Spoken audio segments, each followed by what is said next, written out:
Okay, today we're going to make a mosaic project.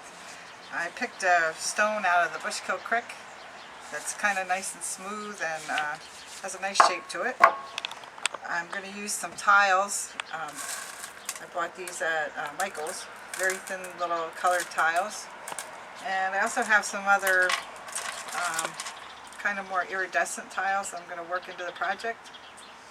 So, first thing that you want to do is lay out what you want it to look like on a piece of paper first.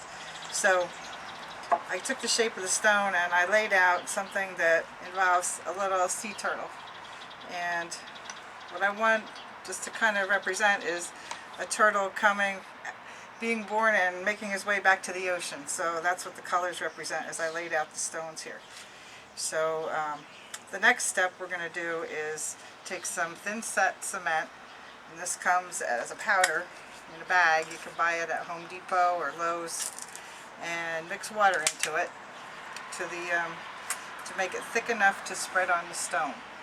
So I'm going to go ahead and mix this, and it's going to take me a while to stir it and get the right consistency, but I'll show you that in a couple minutes.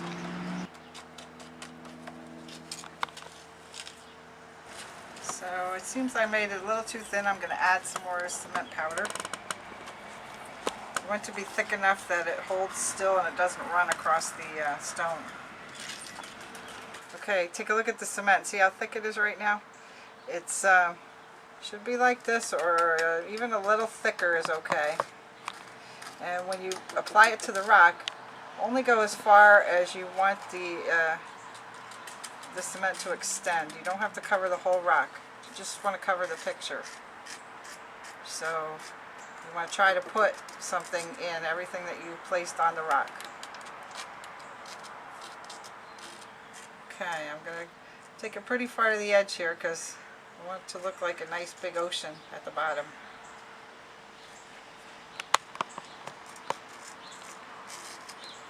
These kind of stones can be used in gardens, they can be used as paperweights, doorstops, a lot of different uses for this. Okay, see how the rock is pretty much covered, it's not really running off or anything, even though it has a slant to it. And now we're going to start working with it.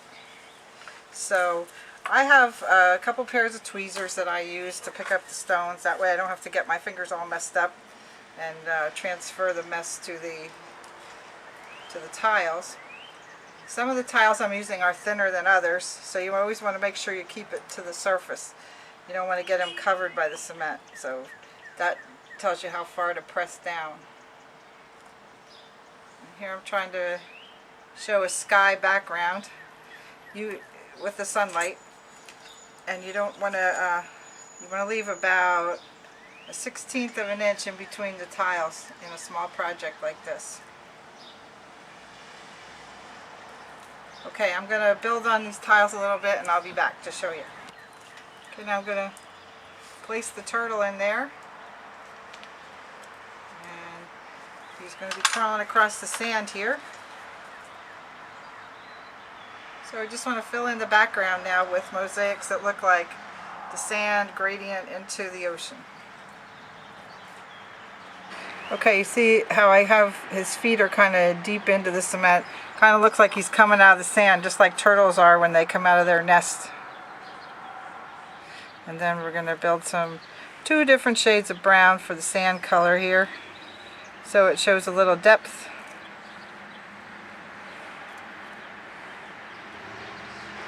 Continuing to build here. At the end of this, then we're going to let this dry for 2 days before we put the grout in there.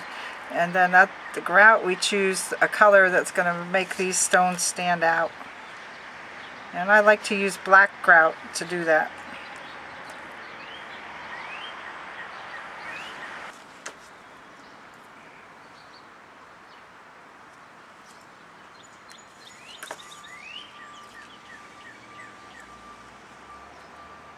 Now I'm using some beads that you can use from any of your discarded jewelry, repurpose them, and we're just going to add them for a little shine.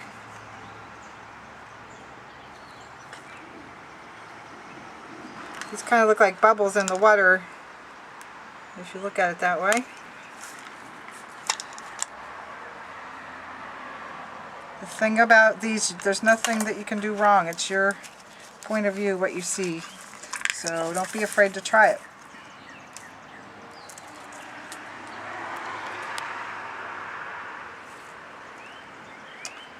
Okay, I think that kind of will be a good place to stop, and then we'll put the grout on in 2 days to make the tiles stand out a little bit more by using a dark colored grout. When we do grout these projects, I'm using sanded grout, and you can choose the color when you buy this, and so you can do a dark gray or a dark black to make some of the colors pop. After the grout is on then and everything's dry, you want to finish the project with sealer so that it holds up outside. The reason I'm using the thin set cement is so that the projects do hold up outside. You don't have to always, you can use glue instead, but then don't plan on leaving it sit in the garden or be where the weather gets at it. Okay, so let's let this sit for a while and we'll work on it another time. Okay, I want to show you how to grout the projects so you can see it all within the same video. Even though this little sea turtle project is going to wait 2 days for me to touch it, I want to show you one that I started on a stone from the creek. This I did about 3 days ago. I used the same thin set cement, and you can see the difference how the color dries, white color compared to what you saw when it was wet. So in order to make these white stones and light color stones show up better, we're going to use a dark color grout, and that's what I was showing you, the black. You can use the grout that they use for tiles in bathrooms and kitchens, or you can buy it for mosaics. But in any event, you mix it with water so that you have a very stiff consistency. Now wherever you touch a stone here, it's gonna stay. So as it dries, you're going to wipe it off with a wet sponge to keep the tiles showing up. So we just want to add a little bit like this, and you really want to work with your fingers so you get into all the cracks. Always wear gloves with this kind of stuff because it's caustic and it irritates your skin a little bit if you work with it for a while. So just rub it around, make sure it goes into all the cracks because you want the black to stay everywhere and cover up that white cement. And a lot of people just go right over the edge of it on the stone, so you actually see the grout on the edge of around the project, around the beads and the tiles, and still leave a lot of the natural color of the stone so that it gives you a look like it came out of the creek. Something like this. And we're going to let that sit about 20 minutes, and then we're going to take a wet sponge, wipe it off until we get all the grout off and it just stays in the cracks. So that's how you do that part.